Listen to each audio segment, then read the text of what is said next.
Hello ladies and gentlemen, I'm Paul TX141 Walsh and welcome to some more Gran Turismo Sport, a racing game developed by Polyphony Digital and published by Sony Interactive Entertainment for the PlayStation 4. Focusing on the game's online mode, known as Sport Mode, in this episode I take a look at my performance in the 7th race of the first stage of the 2019 Manufacturer Series season, which was a Group 3 race held at the Sardegna Road Track A No. 2 circuit. With that, let's get racing.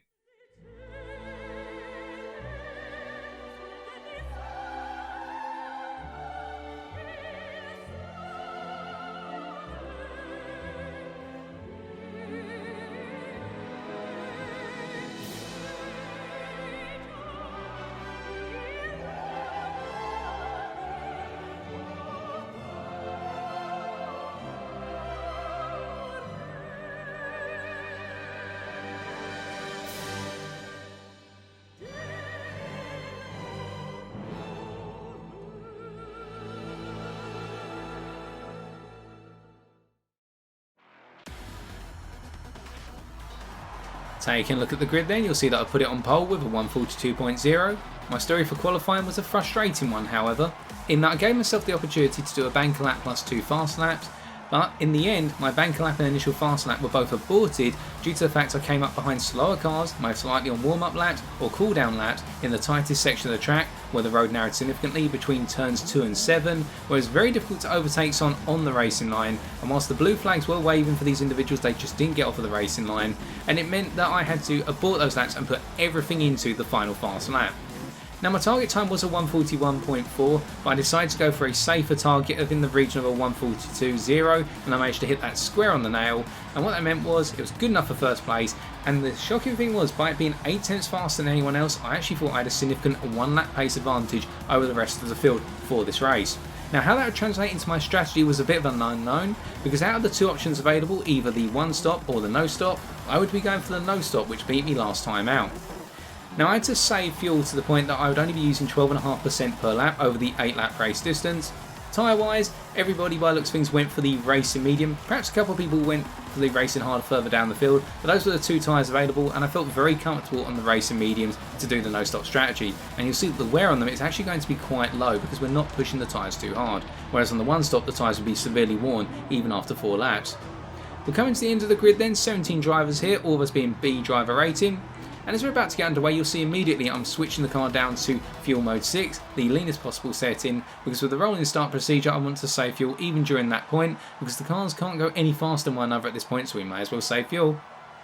And as soon as we get underway, I'll be jumping up into fuel mode 2 in the race down to the first corner, the high speed left-hander, and I want to avoid that Porsche getting alongside me going into that corner, because if we get it wrong going through that corner side by side, it's curtains for both of us, and that's the race completely over. So as we're about to get underway, you'll see that I'm going to be quite aggressive in my initial shifts, going up into 3rd gear, but then as we go to the higher gears you'll see that I'm going to be shifting at 7,000 RPM. Why I'm doing that is for the purposes of fuel saving, but I'll come on to the specifics later on.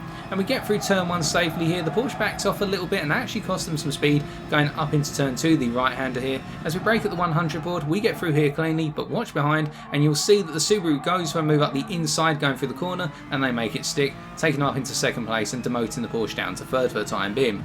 And now as we go through turn 3 here, going through this tighter section of the circuit, I decided to be a little bit cheeky and rather than run it in fuel mode 4, I've run in fuel mode 5 instead, being a bit slower than standard, because I reckon that the Subaru behind, based on their rather aggressive attack into the 2nd corner at the start of the race, they're going for that 1 stop and I want to cost them a bit of time going through this section. I'm just going to take my time getting through here. Now go up into fuel mode 2. They're behind me, but they're going to be coming out on my right hand side to overtake, going down the back straight here from turn 7 down to turn 8.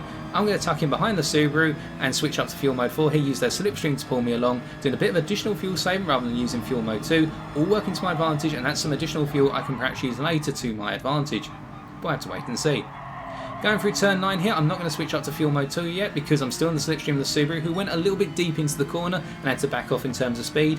But going through turn 10 here, unfortunately the Porsche does get alongside, and I could have perhaps gone a bit defensive here, but instead letting them alongside, I made the mistake of then backing out going through turn 11, because I think I'm going to drift across into them. And as I straighten the car out, I end up blocking the Citroen behind. Fortunately that does keep me up in terms of speed, going through into turns 12 and 13, the right into left-hander chicane here, and now into turn 14, we're nice and tight behind the Citroen, we'll be benefiting starting from the slipstream coming out of the corner onto the main straight to complete lap number 1. Albeit you can see they're accelerating away very quickly compared to ourselves, and we've got the other Porsche now that was in 5th place coming past our left hand side, so we dropped 4 places on lap number 1, but not to worry about at the moment. This is all part of the plan, and we just need to keep our cool, keep the faith, and have the faith in the no-stop strategy. So as we go through turn 1 for the second time here, getting nice and clean through, using the slipstream of the Porsche in front to put us along, not changing our fuel mode here, we just want to make sure we're pulled along at as maximum possible speed, so that way we're not losing too much time on the leader at the moment. 3.2 seconds so far. This is perfect right now, and I'll come on to explain why. We've got a Subaru behind us who's going to come down on the inside going into turn 3, the right hand side, and I back out of it a little bit because I don't want to end up clipping their car and go charging off into the outer barrier of turn 3, and I don't want to cause them to wiggle off and perhaps pick up a penalty for an instant eye calls, so I'm going to let them take the place. And as we charge up into turn 7 here, braking through turn 6, we're getting nice and clean through here, and we're going to follow the Subaru down the back straight here down into turn 8, using the same strategy really as with the Subaru took the lead, albeit we're not as close on the slipstream here. So we went down to fuel mode 3 initially, but we can see that the Subaru is pulling away now, so we're going back up into fuel mode 2 because we're not getting the net benefit of the tow behind their car. And we now got another Citroen charging behind us. They get a little bit wobbly going through turn 8 there, keeping an eye on the rear view mirror. And as we get through turn 9 here, getting nice and clean, the Subaru in front goes wide. It means we're starting to close the distance to them. But remember, I'm not racing this guy right now. My racing is going to be done through tactics, not through fighting on track. So as we go through turn 10 here, get it nice and clean through here, and then turn 11, you see I get a little bit wobbly there and a bit deep into the corner because I upshifted a little too soon with the steering not fully applied, and the purpose of the upshift from gear number 2 to gear 3 there was the fact they actually helped tighten the car's nose and going through turn 11. And we can see that a Porsche going into turn 14 has got it wrong. The chap who was in 4th place got it wrong going through turn 14, so we'll take a place back, so we're back up into 5th. Now that Citroen behind it is going to be charging up behind us here, using the slipstream to their advantage, plus they're most likely in fuel mode 1, and we'll expect them to make the overtake going up into turn 1 here. We're not going to worry too much. If we need to lift, we will. But as we come through turn 1 here, I almost make a huge mistake going through this corner. Lack of downforce thanks to the fact I'm running the dirty air of the Citroen means I take the corner a bit too tight and I get a bit wobbly. I managed to just keep the car within the white lines going through turn 1. If I hadn't, that would have been a 1.5 to 2 second penalty, and that would have really damaged my race pace.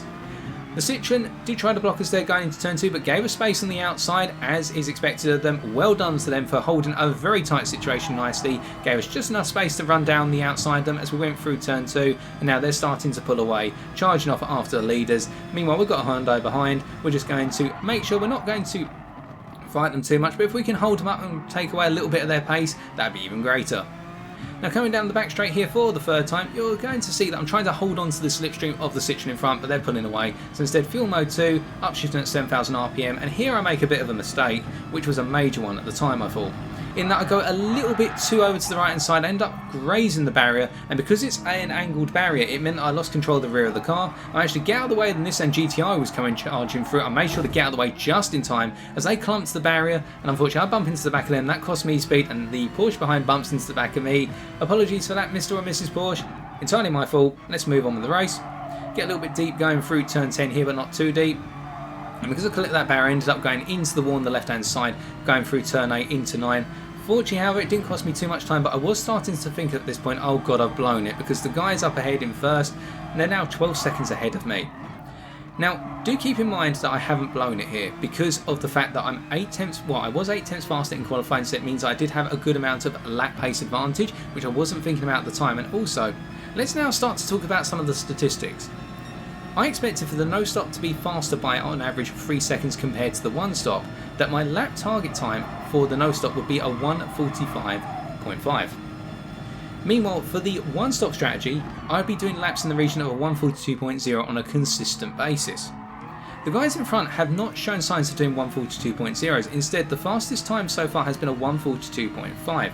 Now of course the 1:42.0 is more of a target when we've got less fuel in the car, but the principle remains the same. The fact that the lap times are not heading down that far means that actually the guys in front are not, say, 3 to 3.5 seconds a lap faster than me based on my simulation runs. Instead, they're actually perhaps 2 to 2.5, occasionally 3 seconds faster than me, and with the mistake I made on lap 3 with the barrier going down to turn 8, that's cost me some time, but I'm still well within the reach of these guys for the no-stop strategy.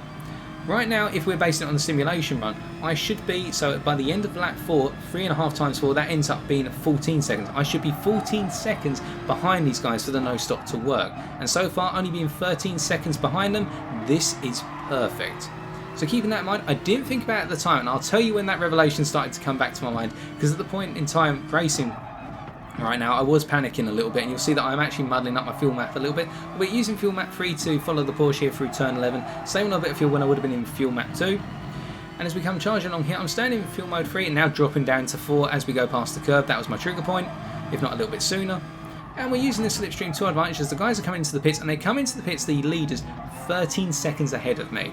So they're not far enough ahead to trigger the overlap between the no stop and the one stop based on the simulation run. And that means that the no stop is still working absolutely fine. And as I went across the line here and I looked at the times, I reflected, I thought to myself, wait, there was 13 seconds between me and first before they went in the pits. This is still working. Keep your calm, keep going, keep the faith. So now I do get a little bit aggressive coming through here. I did use a bit more fuel on the start-finish straight going up into lap 5, just simply because I had an extra 2% available, and that means I could be a little bit faster and stay within the slipstream of the Porsche for a briefer period of time, albeit they're now going to pull away. And that should help me gain a little bit more time on the competitors, and I'm expecting first through to third here, the Frenchmen in first to third are all going to be pitting by the end of this lap, and it's going to be quite a lonely experience for us by the end of lap number 5 when the rest of the drivers are going to be pitting, because everybody who has gone past me has shown signs they're on a one stop. The chap behind in 5th may be on a one stop as well, or maybe on a no stop. We'll have to figure that out, but they're not gaining too much on us right now. It seems to be holding in the region of 2.5 seconds, albeit now they're really closing on the straight here. They've already gained 3 tenths a second. 4 tenths now would indicate that actually they're on the one stop as well. So now coming into turn 9 here, getting nicely synced up. We do go a little bit deep here unfortunately, but we don't go too deep as to clip the barriers. That way we keep it under control, and now we get on the power, and as we go up into turn 10 for the 5th time here, I do go a little bit deep on the brakes, and unfortunately I get a bit sideways, but rather than let this cost me a huge amount of time by spinning the car around, I decide, right, just back off the throttle, get back on the track. And that means that I have lost a bit of time to the guys in front, and I've lost some time to the chap behind, but he's not close enough, he or she's not close enough, the guy behind, in order to make an overtake as we go through turn 13 here and down to turn 14 to end the lap. And I'm expecting, because they've been charging after us, they're going to be pulling into the pits here, and we're going to have a clean road ahead. And it was at this point that everything started to click. The light bulb occurred as I saw the guys in front of me going to the pit, the guy behind going into the pit, and suddenly I started to think to myself, I'm the only guy within the leading group that went for the no-stop strategy. And as we come around through turn 1 here, the gap between myself and second place, so that was I believe the Subaru who was in second place right at the start. They got past the Porsche and then got past themselves to go up into the lead. They're 9.2 seconds behind right now. With 3 laps to go, that means they've got to try and gain 3 seconds over me per lap. And based on what I'm checking on the times here as we come through the tighter section of the circuit, so turn 3, we can see that that gap is not going to close down per lap fast enough for them to be able to get the advantage to overtake me going into perhaps the final lap. In fact, I'm actually gaining some time on them as we go through the tighter section, so perhaps I was more confident in my racing line and ability going through the tighter section, or perhaps they made a mistake. Now you see I do muddle the fuel mixture a little bit. I'm trying to save just that tiny bit of extra fuel so that way I've got enough to fight if I'm going into the final lap, and in fact second place is right on my 6th. And it's at this point that I should talk about the fuel saving strategy that I used, because now there's not going to be too much action. It's purely a case of just drive as consistently as possible to get to the end. So what I decided to do was 2 things. Firstly, all of my upshifts, as you're seeing now, are targeted in the region of 7,000 RPM, so the middle of the rev limiter bar in the bottom centre of the screen.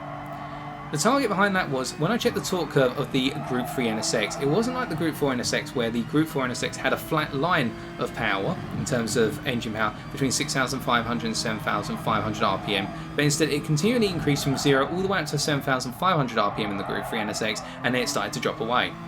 I found in the region of 7,000 RPM I wasn't getting maximum engine power, as already implied, but I was getting nearly maximum engine power, and so I could use that as my upshift point to get the most out of each gear as we now cross the line to begin lap number 7, and we'll be switching to the replay camera so that way you get to see the circuit from a third person perspective and see how I'm just controlling the NSX through the corners for the last 2 laps. Now that would save a little bit of fuel because I wouldn't be ending up going all the way out to the maximum RPM, which would use additional fuel, but instead shifting that a little bit earlier would act as a fuel saving mechanic. Secondly, you'll note that I've been using fuel modes 2 and 4 throughout the race distance, and I'm using them on certain sections of the track. Fuel mode 2 I would use for the straighter sections of the track where there'd be a lot more speed involved and the need to get up to speed would be important. So the start finish straight, going from turn 14 to begin a new lap and then going all the way down into turn 2 and the acceleration zone coming out to that point.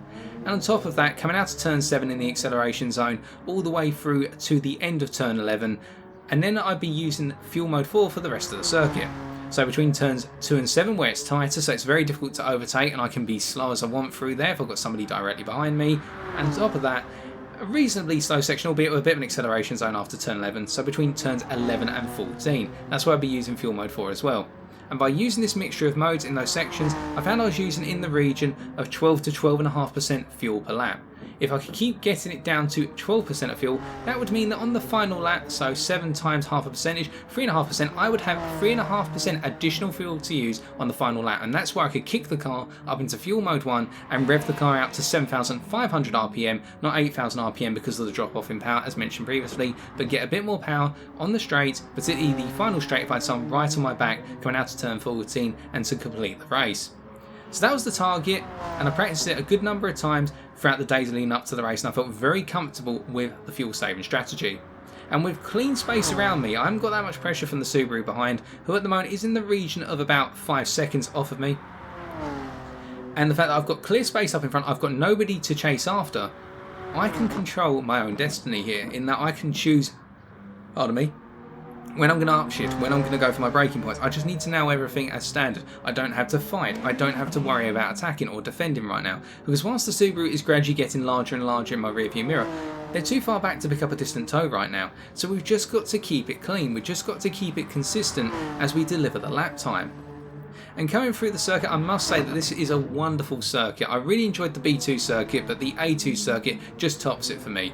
This circuit is a huge challenge, particularly the tight corner at turn 7, which we've just gone past, and then the final section, the final sector of the circuit, so turns 10 all the way through to the start finish straight. What a wonderful section. You've got that mixture of corners, turns 10 and 11, and then you've got the quick chicane at 12 and 13, going into the tight right hand and the harsh braking zone at 14. It's just a wonderful mix up, and it really puts the car through its paces. And I found that the Group 3 NSX really enjoyed this track, and I enjoyed driving the car around here, as the Subaru is getting closer and closer as we come through turn 10 here, but they're not quite close enough at this point, and we're just continuing to take it easy here, not applying too much pressure, not being silly with anything, not making any silly mistakes. Now, we made tons of those earlier on, let's not get it wrong any more times, let's just bring the car home. As we come through turns 12 and 13 here, getting nice and tight on the curves, and then going into 14, coming out of the acceleration zone now. You'll see that we're going to be switching back to the front of the car because it's the end of the race, it's the end of the final lap, and in fuel mode 1 we're going to charge across the line, we're going to bring it home in first place.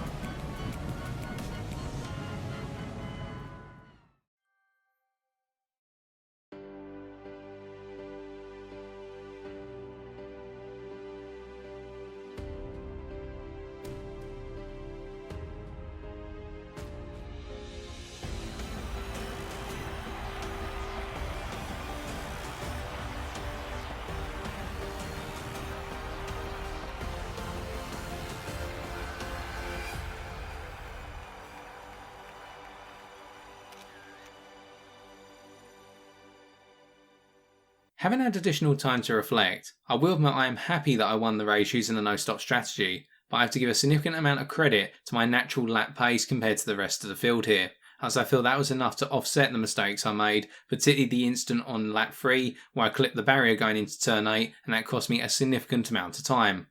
If the pace over each lap had been roughly similar between myself and the other drivers, particularly second and third, I could have perhaps finished third or fourth instead of winning the race. So I need to keep in mind that if I'm going to go for the no-stop, mistakes are going to be crucial in terms of the fact they'll cost a lot of time compared to the other guys who can be more aggressive and make up the time lap after lap. Still, I definitely will give no-stop strategies a try again in the future where they're appropriate to the circuit and I evaluate them to be faster than a one-stop strategy, but time will tell where I'm going to implement them. With that, we'll need to move on to the next race on Saturday the 20th of July 2019 at the Nürburgring GP circuit. Until then, thank you for watching. If you did enjoy this video, be sure to leave a like, comment or subscribe for future episodes. As always, I've been TX141, and until next time, take care and drive safely.